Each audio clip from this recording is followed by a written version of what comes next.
लग्नाचा विचार हा आई वडिलांनी फोर्स केला म्हणून विचार केला गेला की तुम्ही 4 वर्षानंतर लग्न करायचंच आहे अशा पद्धतीने केला गेला? 4 वर्षाच नाही पण इव्हेंच्युअली करायचंच आहे हे माहित होतं की म्हणजे तेवढे सिरियस तुम्ही 4 वर्षामध्ये होता की लग्नच करायचंय आणि हे रिलेशनशिप लग्नापर्यंतच न्यायचंय? आमचं हे ठरलेलं होतं की लग्न करायचं आहे, कधी करायचं हा प्रश्न होता. पण जेव्हा लक्षात आलं की माझ्यापेक्षा कृतिका जास्त छान सांगू शकेल की कसं आम्ही म्हणजे लग्न या डिसिजन पर्यंत पोहोचलो, कारण त्या बाबतीत आमच्या दोघांचे वेगवेगळे व्ह्यूज होते की लग्न कधी करायला हवं. प्लीज ते पण सांगा. आणि हे तर मला असं होतं की आमच्या दोघांचा प्रवास सुरू झाला होता, कामं करायला लागलो होतो, एकमेकांबरोबर वेळ घालवायला लागलो होतो, मुंबई पुणे खूप प्रवास होत होता, एकमेकांना समजून घेतलं होतं आणि आमचा फोकस आता आमच्या करिअरवर पूर्णपणे होता. अशा वेळी मला वाटलं की जर लग्न केलं, एकत्र राहायला लागलो, एक नातं अजून एक छान जर आपण दोघांचं मिळून सुरू झालं तर त्याची मदतच होणार आहे आपल्या करिअरमध्ये. एक स्टेबिलिटी येते, म्हणजे डोकं तुमचं फक्त कामामध्ये गुंतलेलं राहतं, एकमेकांच्या कामांमध्ये तुम्ही मदत करू शकता. त्यामुळे मला असं वाटलं की आता लग्न करायला हरकत नाही. ओके. पण तुम्ही अगदीच लहान वयात लग्न केलं असं आहे का? कारण की अजूनही आताही तुम्ही लहानच वाटताय, तुम्ही 12 वर्ष ओळखता असं सांगताय आणि लग्नाची 7 वर्ष म्हणजे अजूनही आम्हाला लहानच वाटतंय. पण असं बरेच जणांचा प्रश्न आहे. कमेंट पण वाचली होती तुमचा बालविवाह झालाय का, तर लेट मी क्लॅरिफाय, आमचा बालविवाह झालेला नाहीये, आम्ही खूप लिगली एज मध्ये लग्न केलेलं आहे.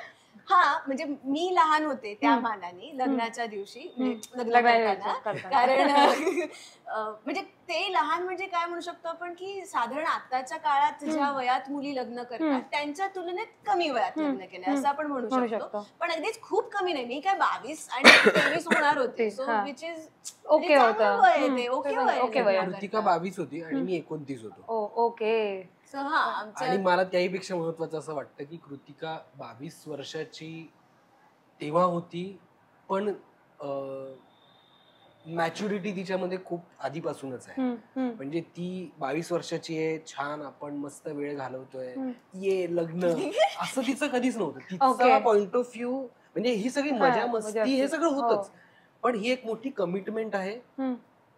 त्यानंतर लग्न झाल्यानंतर खूप गोष्टी सहवासानंतर बदलतात याची तिला पूर्ण जाणीव होती. म्हणजे ती पूर्णपणे तयार होती रिस्पॉन्सिबिलिटीज घ्यायला आणि ती पूर्णपणे तयार होती. पण म्हणजे मी हळूहळू तयार झाले, अगदी तयार नाही, त्या डिसिजन पर्यंत पोहोचायला म्हणजे ह्या वयात 22 वर्षांच्या मुली काहीच इनफ मॅच्युअर नाही, त्या इन्स्टावर रील वगैरे करत फिरताना आपण दिसतो. मला सुद्धा ते जाणवलं, नाहीतर मी पण कदाचित म्हणलं असतं की थोडं थांबूयात. पण मलाही ते जाणवलं की ते एक सर्टन लेवलची क्लॅरिटी आलेली आहे तिला सुद्धा, आणि होपफुली मला सुद्धा, मी 29 होतो, मला सुद्धा येत होती. तर हे मला लक्षात आलं की इथून या प्रवासाची सुरुवात, पहिलं स्टेशन, पहिलं टर्मिनल जे आहे जिथून आम्ही सुटणार आहोत, तिथे आमच्या डोक्यात कुठलाही गोंधळ नाहीये, आमच्या डोक्यात कुठलेही डाऊट्स नाहीये, आमच्या डोक्यात एकमेकांबद्दल कुठल्या शंका नाहीये, कुठलेही आमचे असे स्वभावातले पैलू नाहीयेत की जे तुम्हाला प्रश्नात पाडू शकतो की अरे आपल्या नात्याचं पुढे काय होईल. असं नव्हतं. ती क्लॅरिटी आम्हाला रिलेशनशिपच्या 4 वर्षात पूर्णपणे आली होती की ही व्यक्ती अशी आहे, हा माणूस असा आहे, ही अशी आहे, हा असा आहे, आणि आम्हाला माहित होतं की आपल्याला पुढे गुण अवगुण काय कशाशी डील करायला लागणार आहे याची कल्पना होती. बट एज डिफरन्स आहे राईट, 22 आणि 29, 7 वर्षांचा एज. पण त्याच्याबद्दल काय विचार मनात आलेला का तुमच्या किंवा फॅमिलीचा की 7 वर्षांचा डिफरन्स आहे? एकतर आम्ही ज्या कारणामुळे एकमेकांबरोबर काम करायला लागलो तर ते फील्डच आहे, नाटक किंवा या गोष्टी, आर्ट्सच्या गोष्टी अशा असतात ज्याच्यामध्ये तुम्ही किती सिन्सिअरली काम करताय हे जास्त महत्वाचं असतं, एज फार महत्वाचं नसतं. म्हणजे कृतिकाने मला आठवत नाही कधी की भेटला एक काही दिवसात तुझं वय किती आहे असं विचारलं. मला तर सुरुवातीला म्हणजे आमची जेव्हा मैत्री ओळख होत होती तेव्हा मला माहिती नव्हतं याचं वय काय. बरं हा दिसतो लहान तेव्हाही, त्यामुळे तो अजून लहान दिसत. मला माहितीच नव्हतं वय काय. आणि आपण असं, आणि मला ज्या वयाची वाटलेली ती त्याच्यापेक्षा मोठी होती. म्हणजे ती पण ती वय लहानच अजूनही लहान दिसते. त्यामुळे तसं काहीच डोक्यात तेव्हा. आणि ते आता आर्ट्स मध्ये आणि असं असल्यामुळे एनिवे असतंच ना की तुमचं वय काय, तुमचं शिक्षण काय वगैरे हे येतच नाही सवाल मनात. म्हणजे आपण जेव्हा मुळातच प्रेमात पडतो तेव्हा वय आणि या सगळ्या गोष्टी कोणीच विचारतच नाही किंवा विचारात घेत नाही. विचारात घेतल्या जाऊ शकतात. काही वेळेला वागण्यावरनं वाटू शकतं की कदाचित या व्यक्तीचं वय आता हे आहे त्यामुळे कदाचित ही व्यक्ती अशी आहे. पण असं आम्हाला एकमेकांच्या वयाबद्दल नाही वाटलं. म्हणजे मला कृतिका तशी लहान असली तरी तिच्या बोलण्यात, तिच्या वागण्यात, तिच्या डिसिजन्स मध्ये, तिच्या इंडिपेंडेंट असण्यामध्ये नेहमी एक मॅच्युअर व्यक्ती दिसली. आणि मी वयाने मोठा असलो तरी तिला हे लक्षात आलं की हा ग्रॅज्युएशन याचं झालंय आणि आता जॉब आर्किटेक्ट म्हणून करू शकलेला जॉब सोडून हा ऍक्टिंग आणि लिखाण आणि नाटकात करतोय आणि असं वागतोय जसं काही अजून हा कॉलेजला. तसं तिला मे बी वाटलं असावं. आम्ही बोललो नंतर तेव्हा. त्याच्यामुळे कृतिका तिच्या एज पासून थोडी पुढे आली आणि मी मागे आलो. मॅनेज केलं, मॅनेज झालं ऑटोमॅटिक. त्याच्यामुळे वयाच्या अंतराचा प्रश्न फारसा नाही जाणवला. पण घरच्यांचं काय म्हणणं होतं या बाबतीत जेव्हा तुम्ही, आता तू म्हणालास की घरच्यांना कळलंच की लग्न करायचंय, पण वयावरून काही झालं नाही का? की कृतिका तुझ्या घरात पहिली गोष्ट, कारण की हा वयाने 7 वर्षांनी मोठा आहे, तुझ्या घरातून प्रश्न उपस्थित केला गेला नाही का की हा खूप मोठा आहे तुझ्याहून, किंवा तुला विचारलं गेलं ना की कृतिका खूप लहान आहे? नाही, मला विचारलं की तिचं काय म्हणणं. म्हणजे असं नाहीये ना की तू आता 29-30 होतोयस तर तुझ्यासाठी म्हणून ती घाईघाईत करते. पण तसं नाही. तिने कृतिकाने विचार करायला वेळ घेतला आणि तिने तिच्या घरी सांगितलं, माझ्या घरून हे केलं. आणि मी म्हटलं तसं की सगळी क्लॅरिटी आली होती आणि आम्हाला माहित होतं की आता हे नातं अशा याला आहे की आता इथून पुढे वेगळं काही होऊ शकणार नाही. आम्हाला आमच्या आता कामावर फोकस करायचा आहे. लग्न तुम्ही केल्यानंतर तुमचा प्रवास अजून सुखकरच होणार. म्हणजे लाईफ मधले समजा आपण असं म्हणलो की 2 डिपार्टमेंट असतात बाबा, एक पर्सनल आणि एक प्रोफेशनल. ते पर्सनल वाला डिपार्टमेंट सॉर्ट होऊन जाईल, मग आपण प्रोफेशनल वर फोकस करूयात असं. ते त्याच्यामुळे नाही, घरून सपोर्ट होता. एक मनाची तयारी करा, तुम्ही ठरवा फायनल काय ते. जर तुमचं कन्फर्म असेल तर काहीच हरकत नाही. काही सल्ले दिले गेले होते का घरच्यांकडून? नाही, कारण ते 4 वर्ष एक जवळून बघितले त्यांनी. म्हणजे तोवर मी अभिषेकला पूर्णपणे ओळखलो आणि त्यांनी मला पूर्ण ओळखलं होतं की त्या 4 वर्षात हिच्या काय फ्लॉज आहेत किंवा काय चांगल्या गोष्टी आहेत हे असं दोघांचं एकमेकांना कळलं होतं. त्यामुळे माझ्यातले सगळे फ्लॉज तिला माहिती आणि माझ्या घरी पण हे माहित होतं की कृतिकाला माहितीये की अभिषेक मध्ये काय फ्लॉज आहेत किंवा त्याच्या कुठल्या गोष्टी आहेत ज्या कदाचित तिला नाही, पण ती त्याला युज टू झाली. आम्ही आमच्या मैत्रीला आणि आमच्या नात्याला 4 वर्ष दिली सिन्सिअरली. आणि ते करता करता आम्ही कामही करत होतो, हे घरचे बघत होते. पण थँक्स टू आई बाबा आणि त्यांचं पण सपोर्ट खूप मोठा होता. त्याच्यामुळे आईने खूप छान समजून घेतलं मला की काय डिसिजन आहे तुमचं, काय लुकआउट आहे तुमच्या नात्याकडे बघण्याचं. याच्याबद्दल मी माझ्या आईशी मोकळेपणाने बोललो. माझ्या बाबांनी मला खूप सपोर्ट केला. तर त्यामुळे आणखीनच ते सोपं झालं. तर फक्त आम्ही दोघं नाही, तर घरच्यांमुळे सुद्धा त्या गोष्टी खूप छान जुळून आल्या आणि आमचा प्रवास खूप स्मूथली सुरू झाला. आणि लग्न तुम्ही कोर्ट मॅरेज केलं राईट? हा, पण त्याचं एक काय होतं, कारण की मी स्पेशली कृतिकाला विचारलं की मुलींचे ड्रीम्स असतात राईट, की मला लग्न असं करायचंय, मला लग्नात ही साडी किंवा लेहंगा घालायचा. तर तुझं असं काही नव्हतं का की म्हणजे कोर्ट मॅरेजवर भले हा बोलला असेल, मुलांचं असं असतं कोर्ट मॅरेज करूया? माझं ड्रीमच तसं होतं की नाही, मला साधं लग्न करायचंय, मला कमी खर्चात कमी लोकांमध्ये, जी फक्त आपली लोक. म्हणजे आता ती पद्धत लॉकडाऊन मध्ये आणि लॉकडाऊन नंतर आली की ओके आपण कमी लोकांमध्ये लग्न करूया. माझं ते तेव्हाच होतं की नाही कमी लोक, कमी जी आपली लोक आहेत, आपली माणसं आहेत, त्यांच्याच सोबत लग्न करणं आणि त्यांच्यासोबत तो दिवस शेअर करणं आणि सेलिब्रेट करणं. सो माझं मुळात ड्रीमच तसं होतं की मला साधं लग्न करायचं आहे. मला अजिबात मोठं काहीही करायचं नाहीये. अभिषेक तुझं काय होतं? तुलाही कोर्ट मॅरेज करायचं होतं? मी फ्रँकली मी काहीच ठरवलं नव्हतं.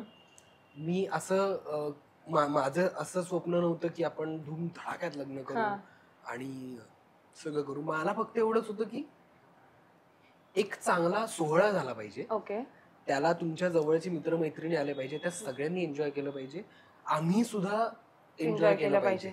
आम्ही मंडपात फक्त बसून आहोत, थकलो, भूक लागली आणि बाकी सगळे आपल्यासमोर मजा करतात त्या याच्यात आहेत, असं नको. आम्ही पण मजा करतोय, घरचे मजा करतायत, त्या सोहळ्याचा आनंद घेतायत, तो सोहळा त्यातला प्रत्येक क्षण उपभोगतायत, आनंद घेतायत, एवढीच माझी इच्छा होती. पण कृतिकाने असं केलं की कोर्ट मॅरेज एक ऐकायला असं वाटतं की किती कोरडं कोर्ट मॅरेज, पण आम्ही तसं नाही केलं.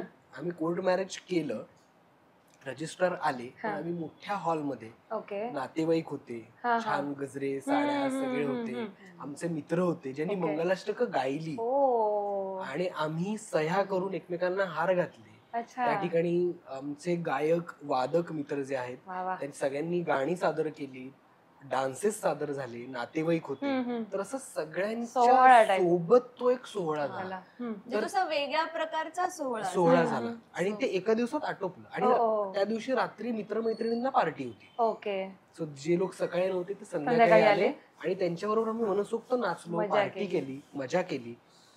त्या दिवशीच्या काय आठवणी आहेत, काय सांगाल एखादी आठवण मला दोघांनीही? मी खरं सांगू का, मला असं वाटतं की ते काल परवाच घडलंय. 2018 जानेवारी मध्ये आमचं लग्न झालं आणि असं वाटतंय की हे आत्ताच घडून गेलंय खरंच. आणि आठवणी त्याच्या त्याच आहेत की मित्र आहेत, घरचे आहेत, नातेवाईक आहेत, तुम्ही त्यांच्या समोर हार घालताय.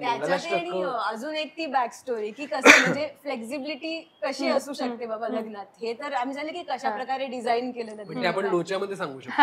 अरे हा, लग्नातला एक तो किस्सा जरा नंतर सांगतो. माझ्या शोचा असा पूर्णपणे विचार केला गेला, ते लोच्या सेगमेंट मध्ये लग्नातली एक गंमत सांगणार आहे.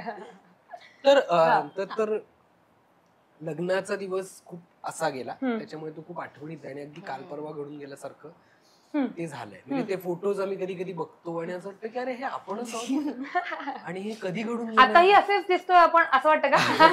थँक्यू.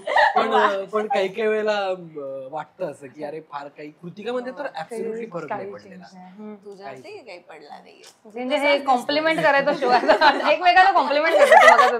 तुझ्यातही काही फरक नाही, माझ्यातही काही फरक नाही, एवढा चान्स मिळत नाही.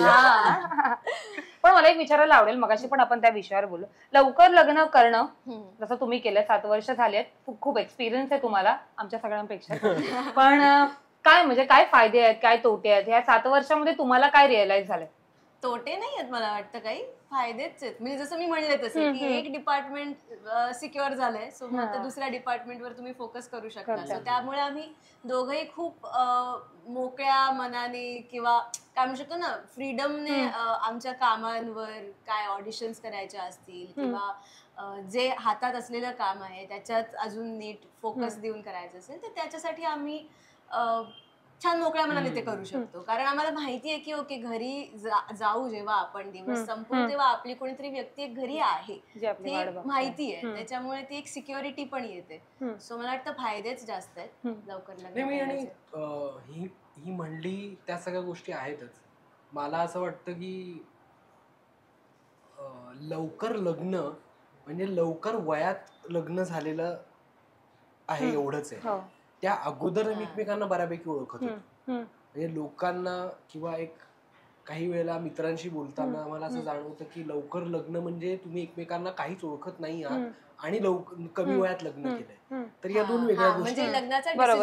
लगेच आता मी लग्नाचा डिसिजन लगेच नाही घेतला, आम्ही एकमेकांना पूर्ण ओळखलं होतं आणि प्रवास आमचा खूप लवकर सुरू झाला. पण तो सुरू झाला असला तरी म्हणजे तसं कामावर फोकस राहिला, एकमेकांना आम्ही ओळखत होतो आणि एकत्र ग्रो झालो.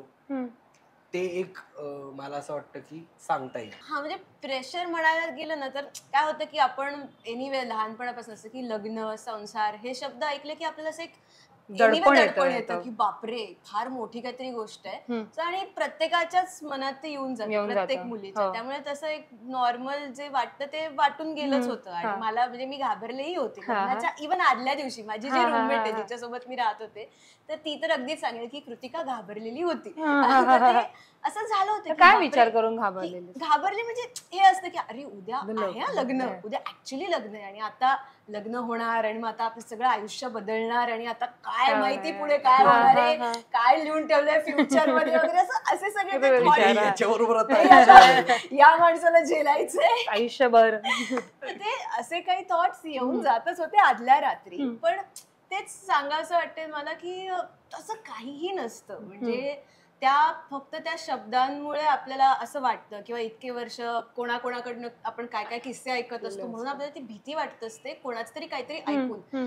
पण खरं बघायला गेलं तर आणि मे बी आता मी लकी ठरली असेल म्हणजे आपल्या बाबतीत आपल्या बाबतीत तसं नाही घडलं की कदाचित मी लकी ठरले असेल. पण लग्न झालं आणि झाल्यानंतर मग असं झालं की काही बदललं नाही, जग नॉर्मलच आहे. म्हणजे सूर्य तसाच उगवतोय आणि तसाच मावळ, काही वेगळा फार काही बदल नाहीच घडला. आयुष्य खूप बदललं.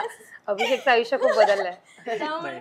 काही नाही ते नंतर कळलं की ओके जर आणि अगेन आता हे थँक्स टू अभिषेक आणि अभिषेकची फॅमिली घरी म्हणजे आई बाबा त्यांनी इतकं छान घरातलं वातावरण इतकं मोकळं ठेवलेलं होतं, इतकं समजून घेतलं, मला एकदम इझिली इन करून घेतलं फॅमिलीमध्ये. त्याच्यामुळे ते सहज शक्य झालं की ओके ही जस्ट एक आपल्या आयुष्यातली एक गोष्ट आहे पण ह्याच्याने आपलं आयुष्य असं बदलतंय असं काही नाहीये. माणूस तर तोच राहतो. म्हणजे माझा जो मूळ स्वभाव होता 5व्या वर्षी 10व्या वर्षी 22व्या वर्षी आजही तोच आहे. माझा काय मूळ स्वभाव बदललेला नाहीये. आणि अभिषेक जे पहिले होता तसाच आहे आणि रादर आमच्यात मैत्रीचं नातं ते टिकून राहिल्यामुळे ते शक्य झालंय. सो काय कसरत अशी करावी लागली नाही तुला खास. थँकफुली ते आता ते अगेन की नशीबवान असेल मी कदाचित. प्रत्येकाच्या बाबतीत मे बी असं नसेल घडत पण त्याचं दडपण आलं होतं.